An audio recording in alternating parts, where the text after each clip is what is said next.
The reservation popped up on his screen at 7:04 p.m., a soft chime breaking the silence between us. Le Mistral confirms your table for two, Friday at 7:30 p.m. Window seat, as requested. Nathan was in the shower. I was folding laundry on the edge of the bed when I saw it, his phone, face up, glowing with a message not meant for me. And just like that, my world split. I didn't unlock it immediately. I sat there, holding a towel to my chest, my fingers frozen mid-fold. The steam from the bathroom hissed gently, masking the sound of my breath quickening. We had our 30th anniversary coming up in a month. We once dreamed of going to Le Mistral for that milestone, but Nathan had said the timing wasn't right, too busy, too tired, too expensive. But apparently it wasn't too expensive for someone else. My hand moved before my heart could catch up. I tapped the screen. The passcode hadn't changed in 10 years. Our wedding date, 0518. For digits. For lies. What I found was not a mistake, not a one-time lapse in judgment. It was an entire second life. A private world shared with someone named Kelsey. Kelsey Grant. Photos. Messages. Voice memos. Videos from Chicago, Portland. Even one from a rooftop bar in Toronto, where he was supposedly at a board retreat. There she was, blonde, polished, maybe mid-30s, curled into him like a promise he never gave me. He smiled wider in those photos than he had in years. I hadn't seen that smile since the day our youngest left for college. I'd thought maybe the house, growing quiet, had dimmed something in him. I'd blamed the silence on life, not deceit. The pain didn't explode. It condensed, like a storm building inward. I sat back on the bed, phone resting on my lap like a confession. I didn't cry. I didn't scream. Instead, I folded the last shirt in the basket with perfect corners and slid it into Nathan's drawer, right next to his cologne. Then I placed his phone gently back on the nightstand and walked into the kitchen. The hum of the refrigerator, the soft tick of the clock on the wall, and me, staring into a cup of tea gone cold. I remembered a conversation from 2 weeks ago. He had canceled our dinner with the Trumans because of work. Now I knew it wasn't a work night, it was Kelsey night. I pressed my fingertips against the countertop. The granite felt like ice. Vanessa? His voice came, muffled from the bathroom. Have you seen my blue checkered shirt? The one with the French cuffs? Second drawer, left side, I replied. My voice was flat, surgical. He couldn't hear the tremble under it, or maybe he never had. That night, I lay beside him as he fell asleep within minutes, the room filled with the steady rhythm of his breathing. My back was turned to him, eyes wide open in the dark. I stared at the shadows on the ceiling, tracing their edges like I was trying to outline the shape of betrayal. It wasn't just the affair. It was the ease, the efficiency, the effortless way he carried 2 lives like nothing was wrong. And the way he looked at her in that video, from the plane ride to Santa Monica, it wasn't lust. It was tenderness, familiarity. He kissed the side of her head like it was routine, like it was home. I thought back to the week before when I had asked him if he wanted to come with me to the school gala. He had smiled kindly, said he was too wiped out from a week of meetings. That same night, I now realized he was posting photos with her at a jazz lounge downtown. I remember once, years ago, my mother told me that the real end of a marriage isn't the fight or even the affair. It's when one person starts living like the other doesn't exist. That night, I felt non-existent in my own bed, my own life, but I also knew something else, something colder. I wasn't going to let him shatter me. I wouldn't be the sobbing woman on the kitchen floor begging for an explanation. That woman had existed in my imagination once, maybe in my 20s, but I was 61 now. I had lived through raising 2 boys, burying a father, surviving layoffs, and learning to sleep alone even when someone else was in the bed beside me. I pulled the sheets higher and stared into the dark. Let him plan his dinner for Friday night. Let him think he'd gotten away with it, because what he didn't know yet was that I had already RSVP'd. Wednesday, 7:12 a.m.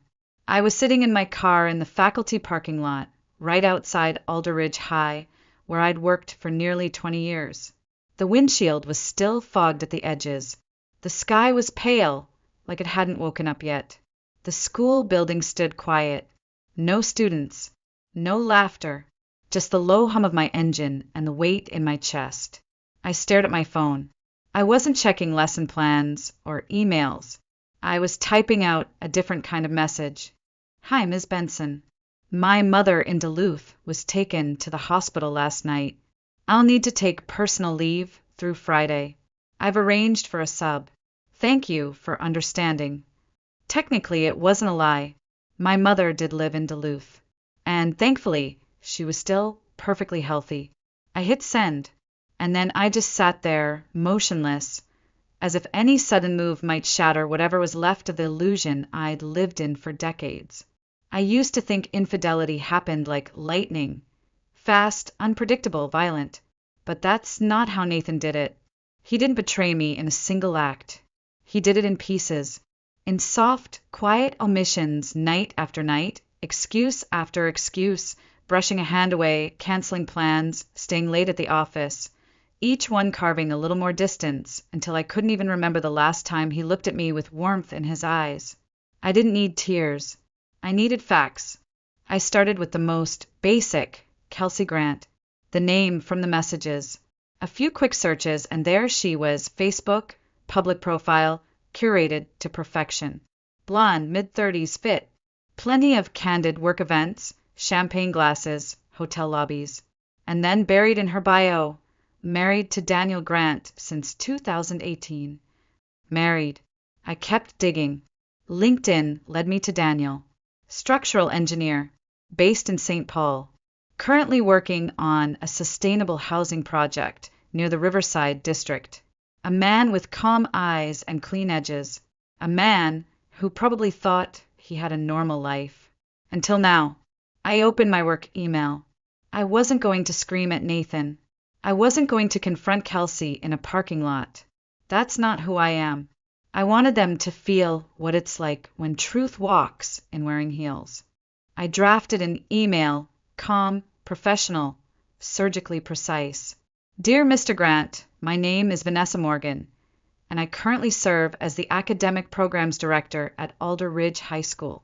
We are launching a career speaker series for our graduating seniors and came across your recent work in the Riverside Green Initiative.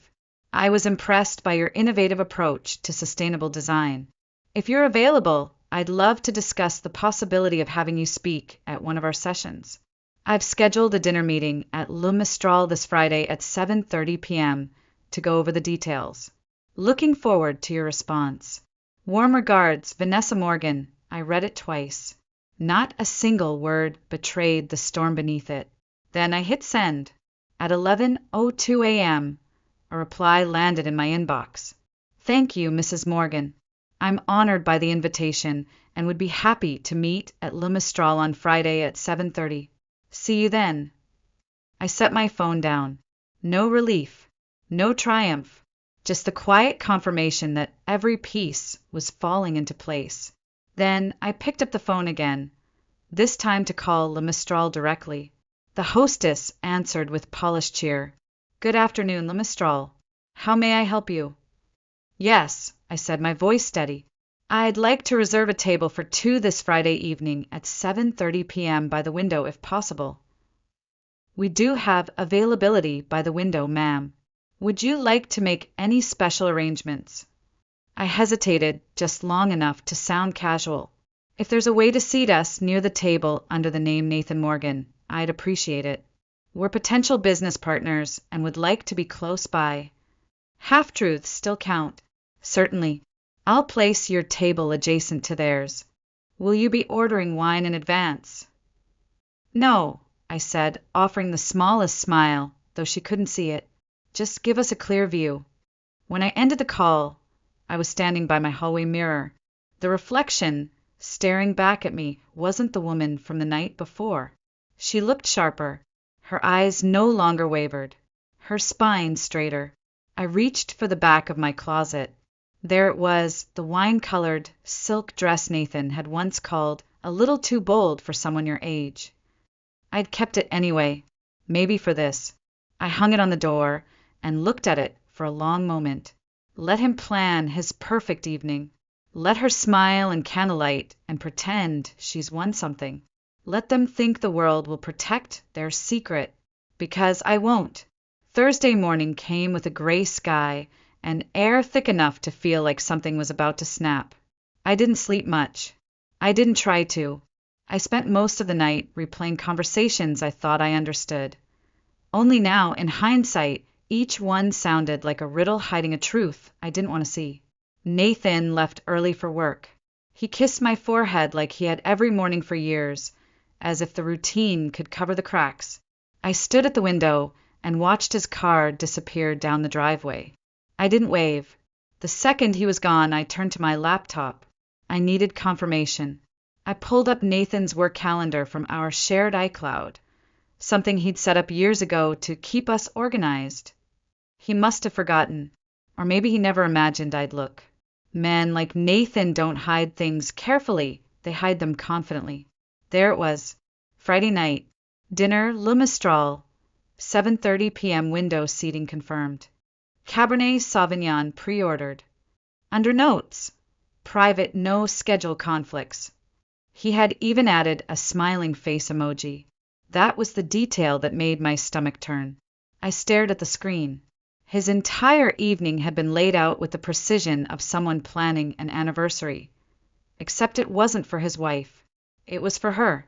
For Kelsey, the woman who had once sent him a photo in the middle of the workday, wearing nothing but his dress shirt, captioned, "Missing you already." I remembered because I saw it. It was still burned into my mind, the way her fingers traced the collar, the smug little smile, the way Nathan responded. "Don't forget our window seat Friday. You deserve a night that sparkles." Sparkles. He used to say that to me. When we first started dating, he told me my eyes sparkled when I talked about teaching. And now he gave those words away to a woman who'd never folded his laundry or held his mother's hand through chemotherapy. I closed the laptop and reached for my notebook. I wrote down 3 things. Number 1, reservation confirmed. Number 2, Daniel attending. Number 3, plan, do not raise voice. No dramatics. Truth only. Underneath, I added, let them fall on their own sword. By 2 p.m., I'd already visited the tailor. The silk dress needed a slight adjustment at the waist. I'd lost weight in the past few months and hadn't noticed until now. The young seamstress didn't ask why I needed it ready by tomorrow night. Maybe she could see it in my eyes. On the way home, I stopped by a boutique and bought a new pair of champagne-colored heels. I hadn't worn heels in months, maybe longer, but Friday wasn't about comfort. It was about control. That evening, I reheated leftover soup and ate alone at the kitchen counter. Nathan texted to say he'd be late, last-minute budget review. Sorry, babe. I stared at the message for a full minute before locking my phone. At 7:45 p.m., I got an email notification on my laptop. Subject: Speaker opportunity confirmation from Daniel Grant. Hi again, Mrs. Morgan. Just confirming our meeting for tomorrow night at 7:30 p.m. Looking forward to the conversation. I've been meaning to get more involved with educational outreach, so this is perfect timing. I reread it 3 times. He still didn't know, but he would, and I would not be the one to scream it. I would not accuse or explain. I would only place the truth in front of him and let it speak for itself. Before heading to bed, I pulled out the small box of perfume I hadn't used in years, my favorite scent, soft and musky, the one Nathan said reminded him of our honeymoon in Sedona. I sprayed it once on my wrist. The smell flooded back, like memory wrapped in silk. I tucked the box into my purse. I wasn't wearing it for Nathan. I was wearing it for myself. By the time Nathan walked through the door at 10:08 p.m., I was already in bed. I pretended to be asleep. He kissed my temple, whispered, "Sorry, love. Long day." I didn't move. Let him think tomorrow would be just another night. Let him walk straight into it. Friday. 5:10 p.m. The city was wrapped in amber light, soft and golden as the sun dipped behind the Minneapolis skyline. I stood in front of the mirror, one earring in my palm, the other already clipped into place. The silk dress hugged my frame like it had been waiting for this moment as long as I had. The tailor had done a beautiful job. It no longer fit like a memory, it fit like a message. I applied my lipstick slowly, a muted berry tone, nothing dramatic, just enough to say, I am not invisible. At 6:30, I grabbed my purse and walked out the door. I didn't leave a note. I didn't need to. Nathan would see me soon enough. The ride downtown was quiet. I didn't play music. I wanted to hear the sound of the tires on pavement, to feel the pulse of the city moving around me, steady and indifferent. I wasn't shaking. I wasn't smiling. I was something in between, a steel calm that had taken days to forge. At 7:14, I arrived at Le Mistral. The hostess greeted me with a polished smile. "Good evening, ma'am. Table for two?" "Yes," I said, "under Vanessa Morgan. Right this way." She led me through the soft glow of chandeliers and velvet-backed chairs, past tables humming with laughter and clinking glasses. The restaurant felt like another world, one where people pretended reality didn't exist beyond the candlelight. She seated me at a table near the window. It was perfect. From this angle, I had a clear view of the next table over, currently unoccupied. The reservation for Nathan and Kelsey was still waiting to unfold. "Would you like something to drink while you wait?" the hostess asked. "A dirty martini," I said. "Extra olives." She nodded and left. I sat back and breathed in the moment. I'd rehearsed this 1,000 ways, but reality had its own rhythm. Nothing ever happens exactly the way we plan it, and yet sometimes it lands even better. At 7:22, I heard footsteps. "Mrs. Morgan." I turned. Daniel Grant stood there in a dark navy shirt and slate gray slacks. No tie, relaxed, but he looked tired. The kind of tired you don't get from work. The kind that seeps in when something feels off, and you haven't put your finger on it yet. "Daniel," I said, rising to shake his hand. "Thank you so much for coming." "The pleasure's mine," he said, taking his seat across from me. "The project at Riverside has been pretty demanding, but this sounded like a great opportunity." We exchanged polite smiles and began talking about education, public-private partnerships, the importance of community design. He was articulate, focused, easy to talk to. I found myself relaxing into the conversation, just a little. Then, at 7:34, they arrived. Nathan walked in first, hand on the small of her back. Kelsey followed, dressed in a slim red dress and black heels. She was radiant in that curated kind of way, like someone who never had to ask twice for attention. Her hand grazed a shoulder as they laughed at something only they shared. The hostess led them to the table beside us, just a few feet away. I didn't look directly at them, but I could feel the weight of their presence, like static in the air. I reached for my glass, fingers steady. Daniel kept talking. He hadn't noticed them yet. He was explaining a design challenge involving a city floodplain. I nodded, asked a question, kept the rhythm flowing. From the corner of my eye, I saw Nathan pour the wine. His hand brushed against Kelsey's as he passed her glass. She tilted her head and laughed. Her earrings shimmered in the candlelight. And then I turned slightly, pretending to reach for my napkin. My eyes met Nathan's.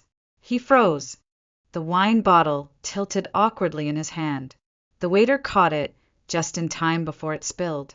Kelsey turned, following his gaze. Her smile fell. I held the moment just long enough. Then I looked away. "Excuse me for a moment," I said to Daniel, my voice calm. "I just need to step away." "Of course," he said, rising politely as I walked toward the restrooms. The hallway was quiet, dimly lit. Music from the dining room faded behind me. And then footsteps. "Vanessa!" It was her. Kelsey stood just a few feet away, her voice barely above a whisper. You're Nathan's wife. I nodded. Slowly. She looked pale. Her lips parted, but no sound came out. I tilted my head slightly. And you're the one holding hands with my husband under the table, while your husband is sitting less than 10 feet away. Please, she whispered. Not here. Why not? I said, still calm. Isn't this what you wanted? Candlelight. Romance. A little excitement. Her eyes filled with panic. She looked like she wanted to run. Daniel doesn't know, she said. No, I replied. But he will. I stepped past her without another word. As I turned the corner, I saw Nathan rising from his chair, panic in his eyes. Vanessa, what are you doing? I didn't stop. I called over my shoulder, just loud enough. Daniel? Could you come here a moment? He stood. Nathan's face drained of color. Kelsey turned away. And just like that, the curtain lifted. Daniel walked toward me slowly, his expression shifting from confusion to concern. He looked at me, then at Nathan, then at Kelsey, who had now sunk into her seat, hands trembling against her wine glass. What's going on? He asked softly. I turned to face him fully.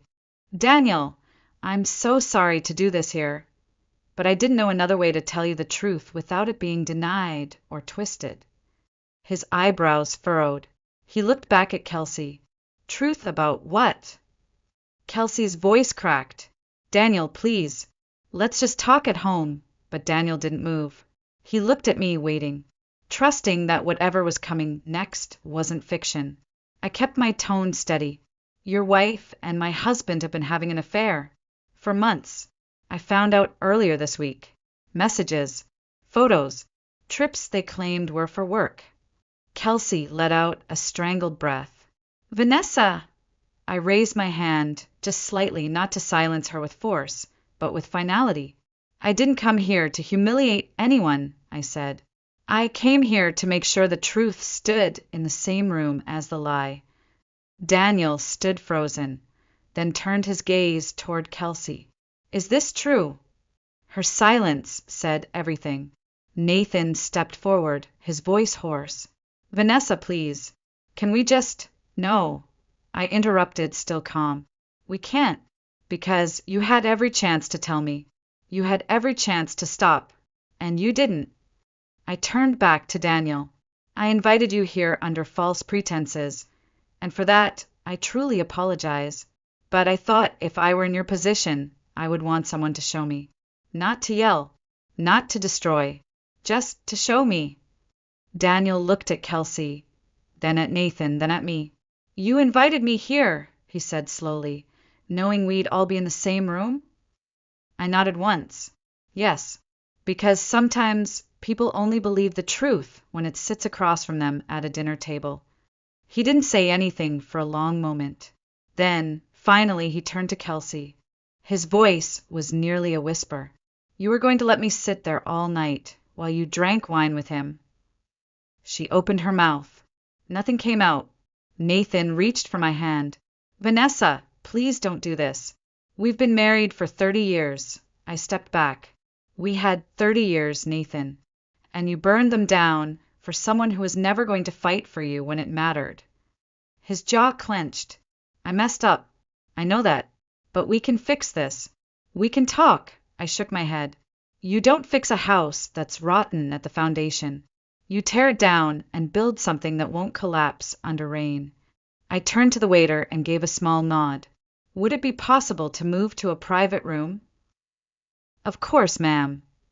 Daniel followed me, silently. Kelsey and Nathan didn't. The room was small, quiet, candlelit. The music was softer here, more classical than jazzy, like the aftermath of a storm. Daniel sat down across from me, his hands folded tightly. I don't know what to say, he murmured. You don't have to say anything, I replied. I didn't bring you here to get revenge. I brought you here because I figured maybe you deserved the truth just as much as I did. He leaned back, staring at the flickering candle between us. I believed her. I never questioned her. We weren't perfect, but I never imagined this. I know, I said quietly. Neither did I. We sat there for a while in silence, the kind that doesn't demand to be filled. Eventually, Nathan appeared at the door. Vanessa, can I just talk to you? Alone. Daniel looked at me, waiting. I nodded. I'll be fine. Nathan stepped in, his face drawn, eyes tired. For the first time in years, he looked older than me. I don't even know where to begin, he said, voice cracking. Start from Monday night, I replied. When you got that reservation confirmation, that's when I knew. He paused, then dropped into the chair across from me. It was a mistake, he whispered. It started as a joke, a distraction. I felt lost, forgotten at home. And she made you feel wanted, I finished. I know. That's what all men say when they rewrite the story to make themselves the victim. I didn't mean for it to go this far, he said. You're the only woman I've ever truly loved. I tilted my head. Then why did you look at her the way you used to look at me? He didn't answer. I stood. I'm not angry anymore, Nathan. Not in the way I was. Anger fades. But what stays is clarity. And I'm finally clear on something. I'm not spending the rest of my life shrinking myself just to keep a man who doesn't see me. He stood up too, voice cracking. So that's it. I nodded. You'll be out of the house by Monday. I'll speak to a lawyer next week. You're really doing this after all we've built? I'm not destroying anything, I said softly. You already did. I'm just stepping out from the ruins. I walked past him, back to the table, back to Daniel. I didn't cry. I didn't look back. The night didn't end with shouting. There was no shattered glass, no thrown plates, no apologies screamed across a parking lot. It ended in silence. When Daniel and I left the restaurant, we didn't speak. The air outside was brisk, the kind that wrapped around your shoulders and reminded you that you were still alive, even if your world had just cracked wide open. He walked me to my car. Are you all right to drive? He asked. I nodded. Are you? He gave a short laugh. Not really, but I think I'd rather be moving than sitting still tonight. I didn't press him. We exchanged polite goodbyes, like strangers who had witnessed the same fire from different windows. Then I drove home, barefoot by the time I hit the freeway, heels tossed onto the passenger seat. When I got inside, I didn't turn on the lights. I walked to the bedroom, unzipped the dress slowly and let it fall in a puddle of silk at my feet. I stood in front of the mirror in my slip and stared at the woman, looking back. She didn't look destroyed. She looked new. In the quiet, my phone buzzed. Nathan. Again. Missed call. Missed call. Text, please. Just talk to me. Another. I didn't mean for it to happen like this. And one more. I love you. I powered the phone off. That was the last night I ever shared a roof with him. The next morning, I packed a small suitcase and drove to a friend's lake house just outside Duluth. For the first time in over 3 decades, I woke up without worrying what my husband needed, what my sons might call about, what the calendar demanded. I just breathed. Monday, when I returned, Nathan was gone. The house felt hollow, but not in a painful way. More like it had been aired out after years of holding its breath. I didn't cry when I saw the empty closet. I didn't touch the framed photo, still on the nightstand. I simply called a lawyer. The divorce papers were served a week later. Nathan didn't fight. Not really. He offered apologies, long-winded emails, texts filled with regret. He even sent flowers to the school. 4 dozen white roses with a note. 30 years is worth saving. I gave them to the janitorial staff. 2 weeks after filing, I received a message I hadn't expected. Daniel, coffee at Tanner's? Simple. No pressure. No strings. I looked at the clock. 9:12 a.m. I replied, give me 15 minutes. We met at a small corner cafe downtown. I wore a scarf over my hair and no makeup. He looked the same as that night, quiet, exhausted, but grounded. We talked for an hour. Then 2. Not about them. Not even about what happened. We talked about architecture, about teaching, about music. He told me he used to play the piano, but hadn't in years. I told him I used to paint, but gave it up when the kids were born. That coffee turned into brunch the next weekend, then another, and then, without ever discussing it out loud, it became something else. Something steady, gentle. He never touched me without asking. He never looked at me like I was broken, just rebuilding. Like him. Months passed. Kelsey moved out of state. A former coworker of Nathan's told me she'd quit after word of the affair spread. Apparently, the firm didn't appreciate having to clean up a personal scandal on company letterhead. She left without ceremony, just a short farewell message in the office group chat and a one-line email to Daniel. "I'm sorry I made you lose faith in love." He showed it to me over dinner one night. "Did you?" I asked. He looked at me for a long time. "No, because I'm learning how to believe in something better, not in promises, just in consistency." I didn't answer, but I didn't need to. There's a silence between two people who've lost everything and then started building something that doesn't need to be named. That was us. On a warm Sunday in July, we sat on my porch, watching the sky streak with lavender and gold. I pulled a blanket over my lap and sipped from a mug of tea. "Do you think we've changed?" I asked. Daniel turned to me, a slow smile forming. "No, I think we're just returning to who we were before we had to become someone else for someone who didn't deserve it." That answer sat in my chest for hours. Not long after that, we started walking together every evening, along the river, past the old iron bridge near Riverside. No hand-holding, no titles, just steps in the same direction. And one night, in the silence between streetlights, he stopped. "I'm not in a rush," he said. "I'm not trying to make this anything you don't want.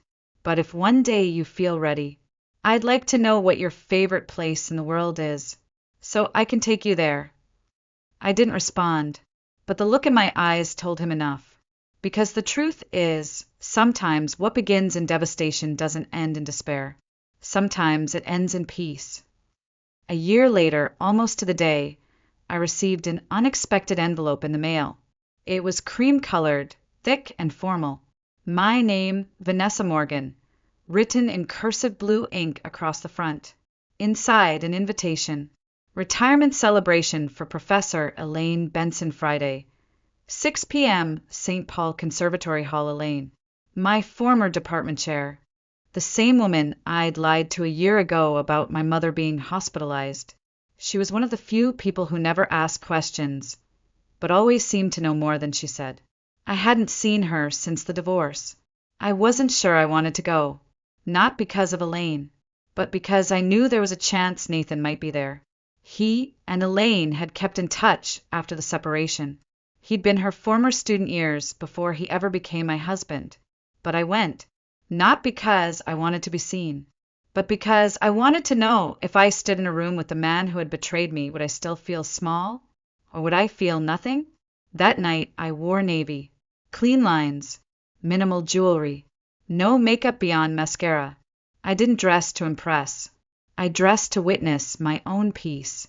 The conservatory was warm with soft lighting and filled with people mingling over champagne and small bites.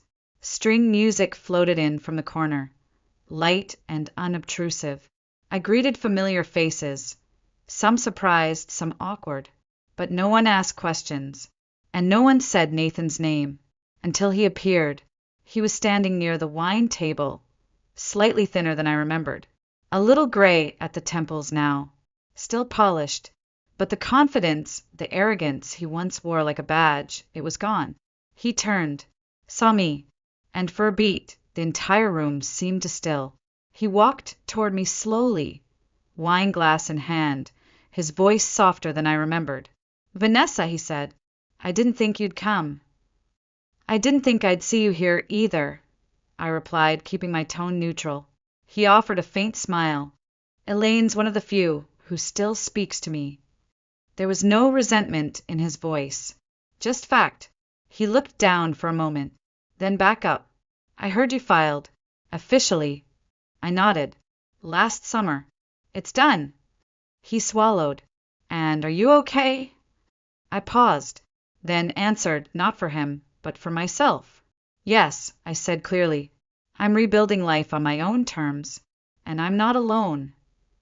Just then, a familiar figure stepped into view. Daniel, in a charcoal blazer, hands in his pockets, scanning the room with quiet observation. When he saw me, he smiled, the soft kind that's meant just for you. Nathan followed my gaze. His eyes flicked back to me, something unreadable passing across his face. I always thought you'd wait, he said quietly, that you'd give me another chance. I know, I said. That was your mistake. He exhaled long and slow. I lost everything, Vanessa. No, I said gently. You gave everything away. There's a difference. He looked at me one last time. Not with love. Not even with regret. Just finality. The way people look when they realize a door isn't just closed. It's no longer part of the house. I turned, walked toward Daniel, and took his arm without hesitation. He didn't ask what had been said. He didn't need to. As we stepped out into the night, the lights from the conservatory spilled behind us, golden and soft. I looked up at the sky. The stars were faint, but still there. Do you regret going? Daniel asked as we reached the parking lot. I shook my head. No, I think I needed to see it. See what? That I don't owe anyone my life, especially not someone who tried to dim it. He smiled, and in that moment, I realized something I hadn't been able to say aloud until now. Daniel, I said softly, there was a time I thought betrayal was the end of the story. And now, he asked. I looked at him.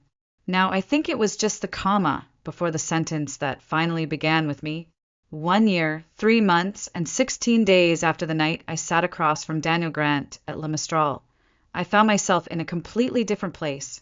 Not just physically, emotionally. The cottage I now called home sat on the edge of Silverleaf Lake, about 30 minutes outside Minneapolis. It wasn't large, just 2 bedrooms, a wide porch, and a wall of windows facing the water. I bought it with my own money after the divorce was finalized, using savings I had once thought I'd spend traveling with Nathan in our retirement. Instead, I spent mornings here watching the light shift over the lake, sipping coffee in silence, or curled up with a book that didn't end in heartbreak. Daniel never moved in. That was by choice. We weren't rushing anything.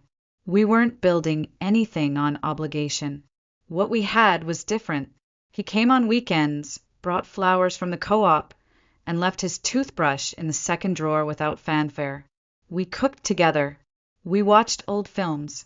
He played piano again, softly, carefully, like he was relearning how to let joy back into his fingertips. Sometimes he still looked at me as if he wasn't sure he deserved this kind of peace. And sometimes I caught myself doing the same, because after 30 years of being the strong wife, the devoted mother, the silent supporter, I didn't recognize the woman who now let herself be adored without apology. One evening, as we sat on the porch swing, I looked over at him.